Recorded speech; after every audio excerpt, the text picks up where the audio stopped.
So we're here to solve this Pentominous puzzle by Elyot Grant called Q. It's got an interesting shape of grid. It has no letter clues to help us, so it's going to be thinking about the grid geometry that's going to get us into the solution path.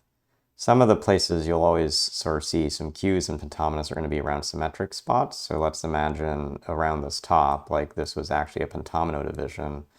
You'd see that you actually make a W straight away on both the left and right, and that's not going to work. So what I can take from that is that this isn't an edge. This is a space that a pentomino spreads, and there aren't as many other symmetric spots like that in the grid to think about, but there's another way to think, which is where do we have groups that are about 5 or 10 or 15 in size that could subdivide the grid. And having constructed a lot of pentominoes puzzles, one place that you get some intuition is at the end of a grid, what are some small patterns that can't be broken into distinct pentominoes? And a 2x5 rectangle is one of the easier ones to show can't be two distinct pentominoes. One way to sort of think about that is imagine like these opposite cells will always be part of opposite pentominoes. If this one doesn't take this cell, then we have 2, 2, 2, 2. We form an I, but notice the other pentomino then is also an I.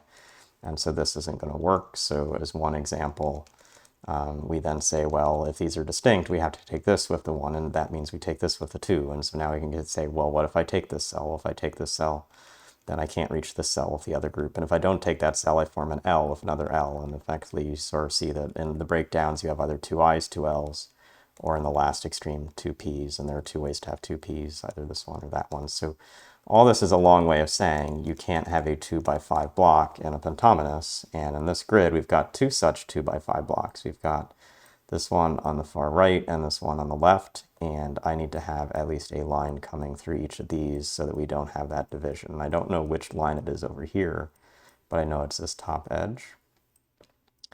A different pattern, which isn't so far off of that one, is this slip of a 2x5 group. And we're also pretty close to having some slips like this happen.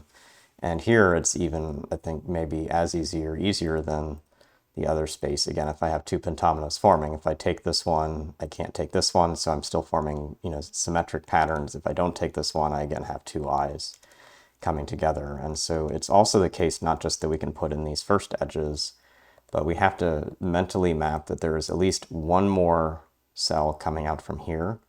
It's also the case there's at least one more cell coming out from here, because we wouldn't want to make this division of the grid. Like this is also an invalid pattern. And so what I have, and let me sort of make this with a note like this needs like another 1 cell from it at least. So this has 1, 2, or 3 more. But on this side, it also needs 1, 2, or 3 more. So actually what's possible on either side is 1 or 2. So I can take 1 or 2 of these cells, but that leaves 1, 2, 3, 4. But 4 plus 2 is 6. That's not going to work. So there's another pentomino in the middle. So this and this don't fully take all of the space. We need one more pentomino. And that's going to have to take, in some case, this cell. And this cell, it may, if one more is coming from here, we'll always actually take this, which means that this has to be the pentomino breakdown on the right. We'll draw on these edges. That means this can't be an N shape, so it's going to have to be a W. So we get this in, we can clear out this. We actually now know that this pentomino takes 2 on the side. If that's the count, we have 1, 2, 3, 4, 5. We have 6 in here, so this takes 1 more on this side, and this is going to take 2 on this side. We'll work through if that takes 2 on this side, it never takes this cell. And so it has to actually take these 2 exactly. So this is helpful just by mapping the counts well. And we'll sort of mark that in. This takes 2 more here, but it will never be able to take this cell, and that will have to take this. And if it's taking 2 more, it always reaches out to this cell. And now this is an edge where we're counting again to a set of 10. So we're cutting off exactly 10 cells between these bounds. Over here, we've got these 3 have to be part of a shared pentomino because they're near some cutoffs. We've only got 4 cells over here, so where this is part of a distinct pentomino, it's got to come over to this, which means a Y shape finishes it out. That puts this in the grid. This Y shape means that this can't be a Y, it's got to be an N, which means this is an F.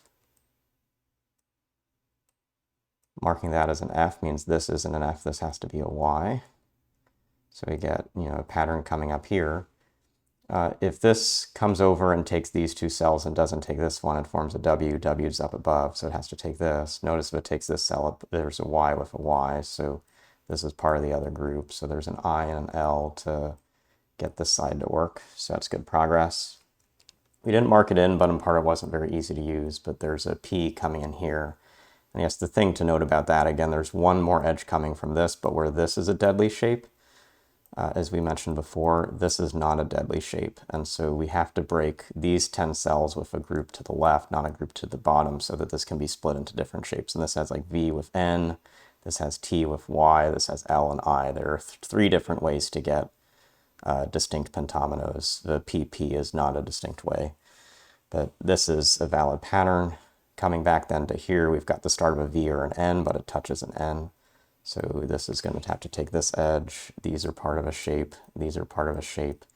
This can be joining to this to be an L, or this can be coming up to be an N, but it's near an N, so this is an L with a P. We are marking off the version that's another V-shaped here near V-shape, so we always have to take this edge. We want to mark off, though, the shape that's an L, so this one coming down has to take this cell, so it's not an L.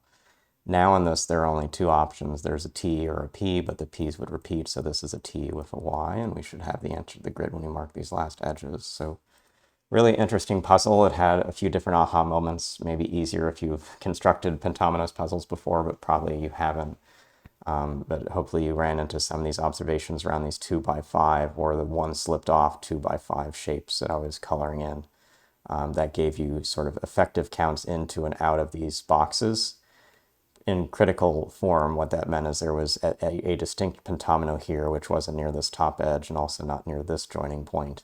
And that gave us a count to break out all of the bottom and left of the grid, gave us some unique shapes, and then sort of the unique subdivision here that went left and not down gave us the way to connect into the middle of the cube. So really good logic throughout. Hopefully a lot that you could pick up from this video, at least about scanning for different patterns in these pentominoes puzzles, and we'll see you again soon.